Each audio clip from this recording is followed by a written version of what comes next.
Durante los últimos meses hemos escuchado en innumerables ocasiones que la crisis del coronavirus, que la pandemia, ha demostrado la necesidad de un Estado grande, de un Estado gigantesco, de un Estado omnipotente que sea capaz de contrarrestar la epidemia y de protegernos a todos. Dejando de lado que esta tesis en muchas ocasiones ha confundido lo que eran medidas extraordinarias con lo que deberían ser medidas ordinarias, sería como decir, esta crisis ha demostrado que el Estado ha de controlar quién se puede reunir, quién se puede manifestar, porque cuando la gente se reúne o se manifiesta sin control del Estado, entonces suceden cosas horribles.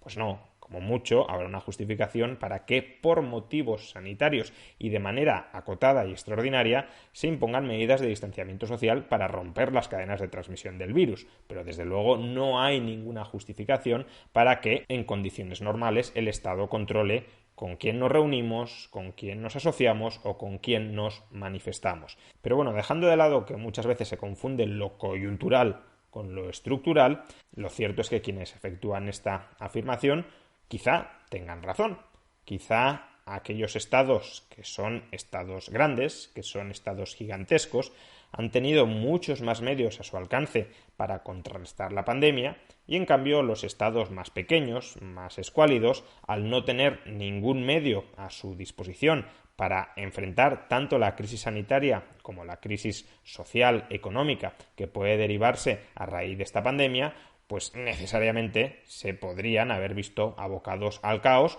o a una reacción notablemente ineficaz en comparación con los estados grandes frente a esta pandemia. De hecho, esta semana, repasando mi tweetline en Twitter, me encontré con un tweet de Eduardo Garzón, allá por el mes de marzo, que tuvo muy notable éxito, más de 12.000 retweets y más de 30.000 me gustas en su momento, que decía lo siguiente: ¿os imagináis que durante la crisis del coronavirus tuviésemos un país como claman los economistas neoliberales que tanto aparecen en los medios? Un país sin sanidad pública, sin ayudas públicas, sin intervención alguna del Estado, sin pensiones públicas. ¡Madre mía! Y bueno, ya en su momento, ese mismo día, le repliqué que los liberales lo que queremos es minimizar el tamaño del Estado. El gasto público sobre el PIB en España es del 41%, en otros países como Francia de más del 55% del PIB, y sin embargo hay otros países notablemente más pequeños que España.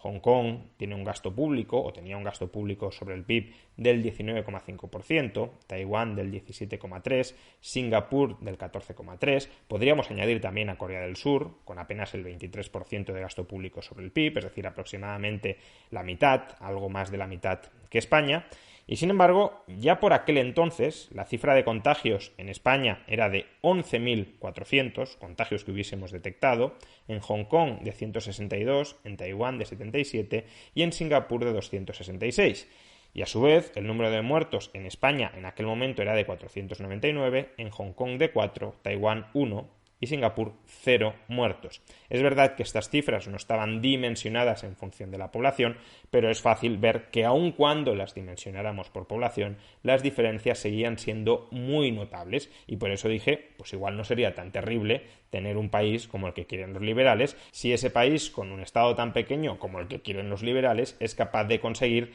cifras tan buenas, cifras tan positivas en materia de lucha contra la pandemia. Pero bueno, a lo mejor podría decirse que no era momento, a mediados de marzo, para medir, para estimar qué política frente a la pandemia, qué modelo de Estado frente a la pandemia había funcionado mejor. Si el modelo de Estado grande de España o de Estado grande de Francia, o el modelo de Estado más pequeño, notablemente más pequeño, la mitad o incluso una tercera parte que el de Francia, de Taiwán, de Corea del Sur, de Singapur o de Hong Kong. Y por eso, pues como me volví a encontrar con este tweet en mi cuenta de Twitter, pues decidí actualizar las cifras. Y si actualizamos las cifras, esta vez ya dimensionadas por población, para que nadie crea que hay ningún engaño detrás, pues lo que observamos es que los países que ya a mediados de marzo algunos nos temíamos que iban a tener un resultado muy eficaz a la hora de combatir la pandemia, a pesar diría la izquierda, claro, a pesar de su estado raquítico, pues han tenido un resultado muy bueno en su lucha contra la pandemia. Y en cambio los países que también algunos nos temíamos que íbamos a experimentar una gestión desastrosa en cuanto a la lucha contra la pandemia, como España o como Francia, pues efectivamente hemos experimentado una catástrofe a la hora de contrarrestar esta pandemia. Las cifras creo que hablan por sí solas. A fecha de hoy, el número de contagios por millón de habitantes en España supera los 21.000, en Hong Kong es de 698, en Taiwán de 22 y en Singapur de 9.876. Y los muertos por millón de habitantes en España son de 722, en Hong Kong de 14, en Taiwán de 0,3 y en Singapur de 5.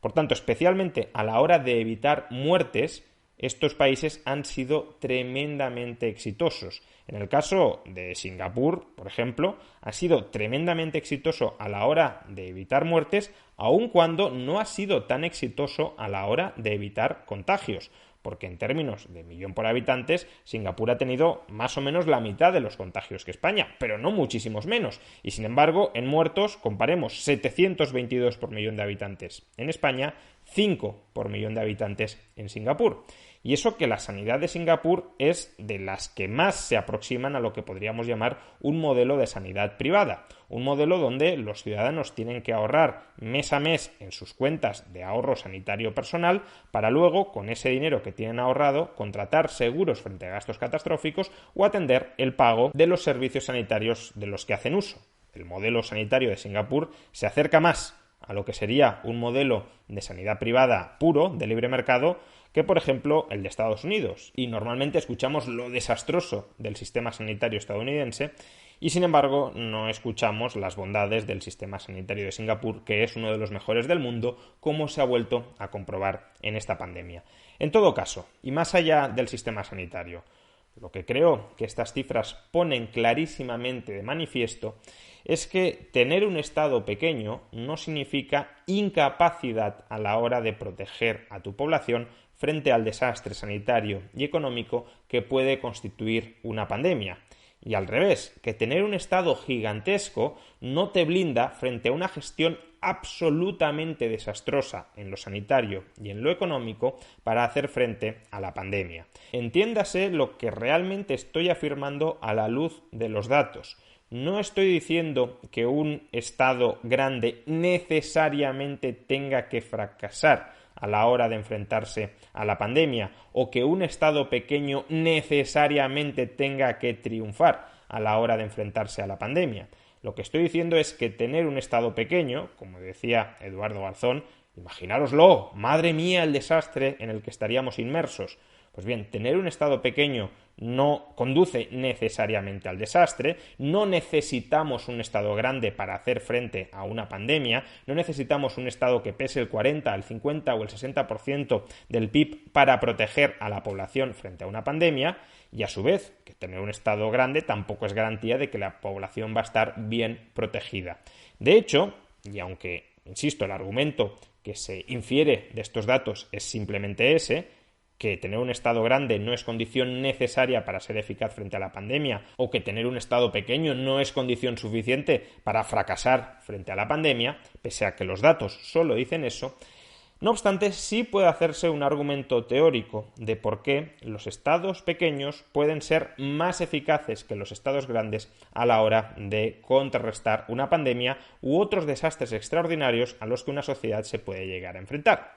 ¿Y cuál es el argumento? Pues que lo fundamental para hacer frente a una pandemia o a un terremoto o a un desastre natural de cualquier tipo no es tanto el tamaño del Estado cuanto la actuación eficaz del Estado para hacer frente, para contrarrestar, para combatir esa amenaza. En el caso de la pandemia, por ejemplo, lo que necesitábamos era distanciamiento social desde un principio para suprimir rápidamente la transmisión comunitaria del virus y que, por tanto, la sociedad, la población, rápidamente también pudiese volver a la normalidad porque el virus ya no estaba dentro de nuestras fronteras. Por tanto, como digo, lo que necesitábamos era una respuesta eficaz frente a la pandemia. Y una respuesta eficaz no necesariamente nos la va a dar un Estado gigantesco. De hecho, y como decía, quizá el Estado gigantesco tienda a dar respuestas ineficaces. ¿Por qué razón? Pues porque los Estados, si existen y pueden llegar mientras existan a tener alguna justificación, existen para ocuparse de muy poquitas cosas, para ocuparse de aquello que, en presencia de un Estado y de un monopolio estatal sobre determinadas materias, la sociedad civil o el mercado no puede ocuparse, ya sea porque hay fallos del Estado, como sostendrían algunos economistas de corte socialdemócrata, o bien porque, como digo, si el Estado se arroga un monopolio sobre, por ejemplo, la gestión de la salud pública, entonces es evidente que la sociedad civil no puede autoorganizarse para frenar esta amenaza. En cualquiera de ambos casos, la justificación que como mucho puede tener el Estado en un momento determinado es ocuparse de muy poquitas cosas, pero ocuparse bien de esas poquitas cosas sobre las que sí tiene competencias. En cambio, en nuestras sociedades europeas, también en la estadounidense, lo que tenemos son estados gigantescos que se ocupan de prácticamente todo, se ocupan de competencias que no deberían tener bajo ningún motivo que pudiese llegar a justificarse. Y como sabemos, quien mucho abarca, poco aprieta. Es decir, quien se intenta ocupar de absolutamente todo, tiende a hacerlo todo bastante mal porque no se especializa ni se focaliza a la hora de resolver y de ejecutar adecuadamente las pocas competencias en las que sí debería estar centrado. El economista Alex Tabarrok denomina a esto la presunción del laissez-faire. Es decir, si los estados no tienen una capacidad infinita para ser eficaces en todo aquello que se propongan, la presunción debería ser: señor Estado, ocúpese de aquello en lo que realmente no es reemplazable, no es sustituible, y deje todo lo demás, todos los otros ámbitos de la vida civil y de la vida económica en los que usted no juega ningún rol realmente imprescindible, realmente relevante, en los que únicamente está intentando desplazar las iniciativas privadas que se desplegarían igualmente con mayor incluso eficiencia que las que está usted desplegando, céntrese en aquello en lo que es supuestamente irreemplazable y deje todo lo demás al sector privado. Pero en aquello en lo que sí es irreemplazable, tiende a ser eficaz, tiende a concentrar los recursos que tiene en esas áreas y no los desperdigue por todo el resto de la sociedad. Deje de preocuparse de regular las apuestas deportivas o de entrometerse en la vida interna de las empresas para decirles lo que tienen que pagarle a los hombres o lo que tienen que pagarle a las mujeres, porque no olvidemos que esos eran los principales debates que estaban centrando la actualidad económica y social de España mientras la pandemia, a finales de febrero y principios de marzo, se estaba expandiendo y propagando por todo lo largo y ancho de nuestra sociedad. Justamente porque nuestros políticos estaban más centrados en aquello en lo que no deberían haber estado centrados y desatendieron aquello en lo que sí deberían haber estado centrados, la gestión de una pandemia que afecta al conjunto de la sociedad, precisamente por eso pasó lo que pasó. Y por tanto tener un Estado grande, un Estado incluso gigantesco como el de Francia, el mayor Estado del mundo, no garantiza absolutamente nada de eficacia frente a un desastre como el actual. De hecho, y precisamente porque la capacidad de gestión, la capacidad de atención de aquellos que tienen que tomar las decisiones en lo más alto de la burocracia estatal es una capacidad de atención y de gestión necesariamente limitada, es altamente probable que el haber subdividido la atención en tantísimos asuntos, la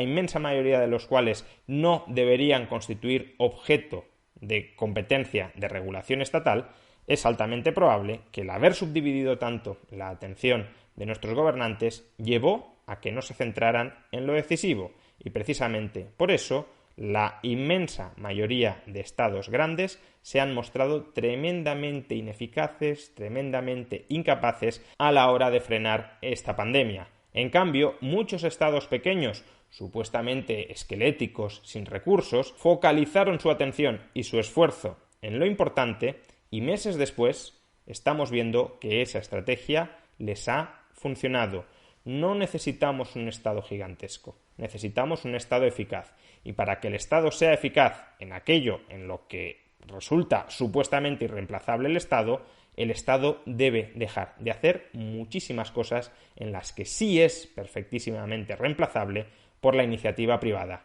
por la sociedad civil y por el mercado.